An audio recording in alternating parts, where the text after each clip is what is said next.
College Education 8, Quarter 1, Learning Competency 1A, naiisa-isa ang mga indikasyon ng pagkakaroon ng kamalayan sa mga emosyong nararamdaman. Upang mas maunawaan ang ating paksa, mahalagang linawin muna natin kung ano nga ba ang tinatawag na emosyon. Araw-araw ay nakakaranas tayo ng iba't ibang emosyon tulad ng kaligayahan, lungkot, galit, takot at iba pa. Ngunit ano nga ba ang tunay na kahulugan nito? Alamin natin ang sagot mula sa mga eksperto. Ayon sa Wordsmith Children's Dictionary, ang emosyon ay malakas na damdamin tulad ng tuwa, lungkot, galit o takot. Kapag tayo ay nakakaramdam ng emosyon, maaaring magkaroon ng pisikal na pagbabago sa ating katawan tulad ng pagbilis ng tibok ng puso, pag-iyak o panginginig. Likas sa lahat ng tao ang makaramdam ng iba't ibang emosyon araw-araw. Ang emosyon ay isang reaksyong mental at pisikal na ating nararanasan kapag may nangyayaring mahalaga o nakakaapekto sa atin. Halimbawa, tuwing nakakatanggap tayo ng magandang balita, nakakaramdam tayo ng tuwa. Kapag tayo naman ay napapahiya o nasaktan, nakakaramdam tayo ng lungkot o galit. Lahat tayo ay may emosyon at ito ay normal at likas sa ating pagkatao. Ngayon na malinaw na sa atin kung ano ang ibig sabihin ng emosyon at kung paano ito naaapektuhan ng ating isipan at katawan, mas magiging madali para sa atin na kilalanin ang iba't ibang uri ng emosyon na ating nararanasan. Mahalagang maunawaan na ang emosyon ay maaaring positibo tulad ng kasiyahan o pag-ibig o kaya naman ay negatibo gaya ng galit o takot. Kaya sa susunod na bahagi, tukuyin natin ang iba't ibang positibo at negatibong emosyon na madalas maranasan ng mga kabataang tulad ninyo. Ayon sa psychologist na si Paul Ekman, may 6 na emosyon na itinuturing na pangunahing emosyon ng tao. Ibig sabihin, kahit anong bansa o kultura, lahat tayo ay nakakaranas ng mga emosyon na ito. Una ay ang kaligayahan. Ito ay isang positibong emosyon na nararamdaman kapag tayo ay masaya, kontento, o may magandang pangyayari sa ating buhay. Karaniwang palatandaan nito ay ang pagngiti o masayang boses. Ang kalungkutan naman ay nararanasan kapag may masamang nangyari gaya ng pagkatalo, pagkabigo, o pagkawala ng mahal sa buhay. Maaaring ito ay pinapakita sa pamamagitan ng pag-iyak, pananahimik, o pag-iwas sa tao. Ang takot ay isang emosyon na lumalabas kapag may nararamdamang panganib. Nakakadagdag ito ng tibok ng puso, mabilis na pag-iisip, at minsan ay fight or flight response. Halimbawa sa panonood ng horror movie o pagsakay sa roller coaster. Ang pagkamuhi o pandidiri ay emosyon na lumalabas kapag may bagay tayong hindi gusto tulad ng bulok na pagkain, masamang amoy, o hindi magandang asal ng ibang tao. Ang galit ay emosyon na nagmumula sa pagkairita o pagkabigo. Maaring ito ay makita sa pagsigaw, pagkunot ng noo, o minsan ay pagiging bayolente. Pero tandaan, dapat itong ilabas sa maayos na paraan upang hindi makasama sa sarili o sa iba. Ang huli ay ang gulat. Ito ay biglaang reaksyon sa isang hindi inaasahang pangyayari. Maaaring ito ay positibo o negatibo. Kapag nagulat, maaaring mapabuka ang bibig, mapatigil o mapaatras. Ngayong alam na natin ang iba't ibang uri ng emosyon na maaaring maranasan ng isang tao, mahalaga namang maunawaan kung paano natin binibigyang pansin at inuunawa ang mga emosyong ito. Hindi sapat na alam na lang natin na tayo ay masaya o malungkot. Dapat ay nauunawaan natin bakit natin ito nararamdaman, saan ito nanggagaling, at paano ito nakakaapekto sa ating asal. Ang ganitong kakayahan ay tinatawag na emotional self-awareness o kamalayan sa sariling emosyon. Alamin natin kung ano nga ba ang kahulugan nito. Ang kamalayan sa emosyon ay ang kakayahang kilalanin at pangalanan ang sariling emosyon.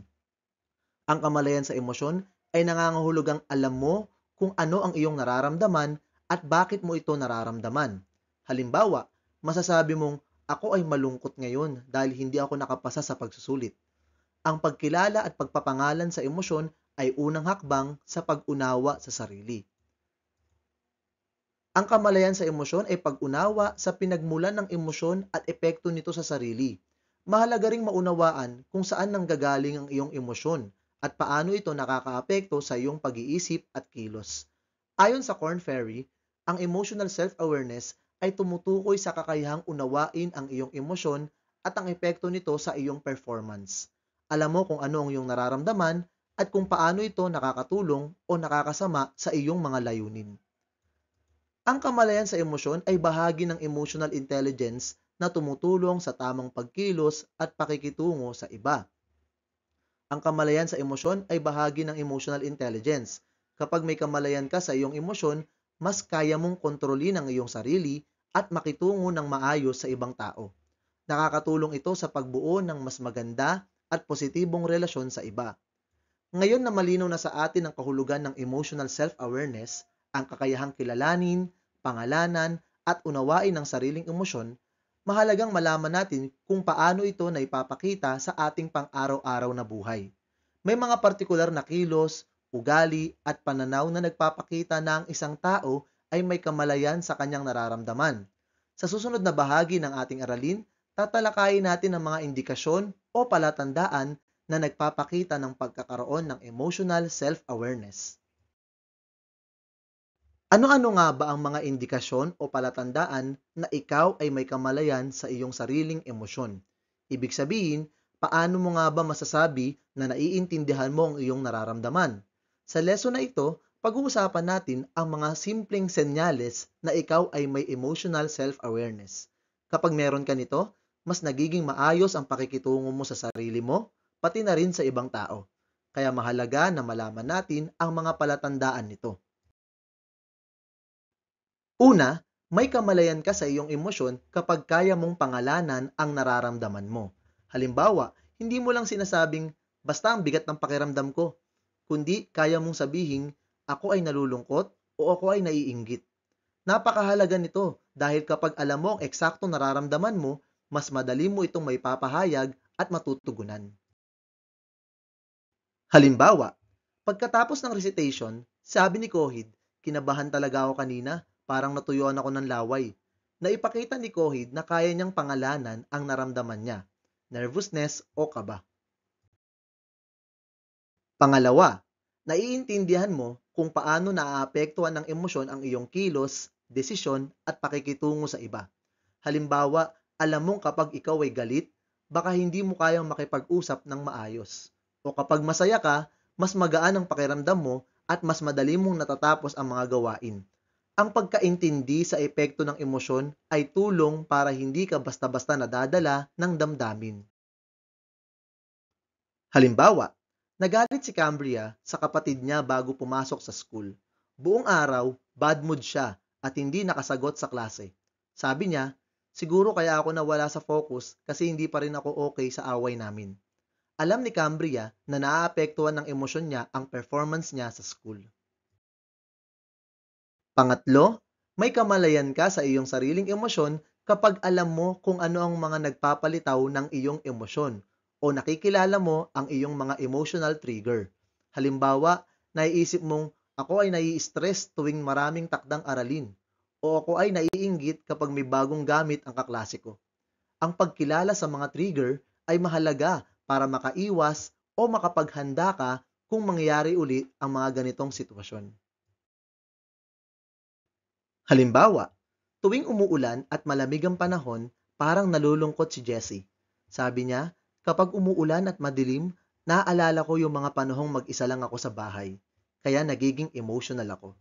Alam ni Jessie na ang ulan at malamig na panahon ang kanyang emotional trigger dahil may personal itong koneksyon sa kanyang nakaraan o karanasan.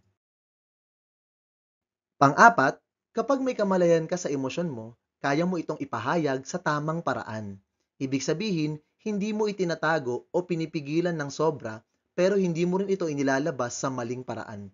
Halimbawa, imbis na manigaw o manakit, kaya mong sabihin sa magulang mo o kaibigan, nasasaktan ako sa sinabi mo. Ang ganitong kakayahan ay nagpapakita ng emotional na maturity.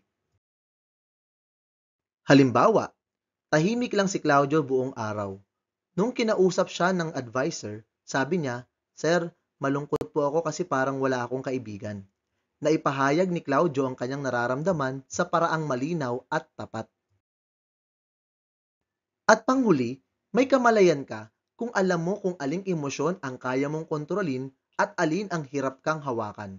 Halimbawa, alam mong mabilis kang mainis, pero sinusubukan mong huminga muna bago mag-react. O kaya naman, alam mong kapag masaya ka, nagiging pabaya ka sa gawaing bahay. Sa pamamagitan ng kamalayang ito, mas natututo kang i-manage ang sarili mong mga emosyon araw-araw. Halimbawa, sabi ni Al sa sarili, alam kong mahina ako pagdating sa pagtanggap ng criticism, pero magaling ako makinig at umintindi. Kilalang kilala ni Al ang sarili niya. Alam niya kung saan siya nahihirapan at kung saan siya magaling emotionally. Ano ang natutuhan natin ngayong araw? Una, ang emosyon ay bahagi ng araw-araw nating buhay. Lahat tayo ay nakakaranas ng saya, lungkot, galit, takot at iba pa. At normal lang yon bilang tao. Ikalawa, kapag sinabing emotional self-awareness, ito ay ang kakayahan nating kilalanin at unawain ang ating nararamdaman. Mahalaga ito para makontrol natin ang ating kilos at hindi tayo padalos-dalos. At ikatlo, may 5 palatandaan kung tayo ay may kamalayan sa ating emosyon. Una, kung kaya nating pangalanan ang ating nararamdaman. Ikalawa, kung naiintindihan natin ang epekto nito sa ating kilos. Ikatlo, kung alam natin kung ano ang nagpapalitaw ng ating emosyon. Ikaapat, kung naipapahayag natin ito ng maayos. At ikalima, kung alam natin ang ating lakas at kahinaan pagdating sa emosyon. Ngayong alam na natin ang mga indikasyon o palatandaan ng pagkakaroon ng kamalayan sa emosyon, oras na para i-apply ito sa sarili. Balikan mo ang isang karanasan kung saan talagang may matinding emosyon kang naramdaman. Pwedeng tuwa, lungkot, galit, kaba o iba pa. Sagutin mo ang 3 simpleng tanong na ito. Ano ang naramdaman ko? Bakit ko ito naramdaman? Paano ko ito naipakita o kinontrol? At isulat mo to ng taos sa puso kahit simpleng salita lang. Walang tama o maling sagot dito, basta totoo. Halimbawa, noong hindi ako pinansin ng barkada ko sa lunch, nalungkot ako. Naramdaman ko yon kasi parang hindi ako importante. Tumahimik lang ako buong araw, pero kinausap ko sila kinabukasan para klaruhin. Naipakita dito ang emosyon, trigger, epekto at naging kilos. Pagsasanay. Tukuyin ang tamang indikasyon. 1. Malungkot ako kasi hindi ako nakasama sa field trip, sabi ni Gobda. A. Napapangalanan ng emosyon. B. Nakikilala ang emotional trigger. O C. May kamalayan sa emosyonal na lakas at kahinaan. 2. Alam ni Gabiru na tuwing nagugutom siya, nagiging mainitin ang ulo niya. A. Naipapahayag ang emosyon. B. Nakikilala ang emotional trigger. O C. May kamalayan sa emosyonal na lakas at kahinaan. 3. Kapag masama ang loob ni Shion, pinipili niyang magsulat sa journal kaysa makasakit ng damdamin ng iba. A. Naipapahayag ang emosyon. B. Nakikilala ang emotional trigger. O C. Nauunawaan ang epekto ng emosyon. 4. Napansin ni Benny Maru na kapag siya'y natatakot, hindi siya makapag-concentrate sa klase. A. Napapangalanan ng emosyon. B. Nauunawaan ang epekto ng emosyon. O C. May kamalayan sa emosyonal na lakas at kahinaan. Number 5. Alam ni Ranga na madali siyang ma-stress pero mabilis din siyang makabangon kapag may suporta. A. Napapangalanan ng emosyon. B. Nakikilala ang emotional trigger. O C. May kamalayan sa emosyonal na lakas at kahinaan. Tandaan, ang emosyon ay hindi dapat ikahiya o itago. Natural itong bahagi ng pagiging tao. Ang pagkakaroon ng kamalayan sa sariling emosyon ay isang uri ng lakas. Nakakatulong ito para maging mas maayos tayong makitungo sa iba at sa ating sarili. Kilalanin ang sarili, unawain ang nararamdaman at tanggapin ito. Iyan ay makakatulong sa pagpapaunlad ng sariling pagkatao. At hanggang dyan lang po ang ating aralin sa araw na ito. Sana po ay may natutuhan kayo. Salamat sa panonood at pakikinig. Paalam!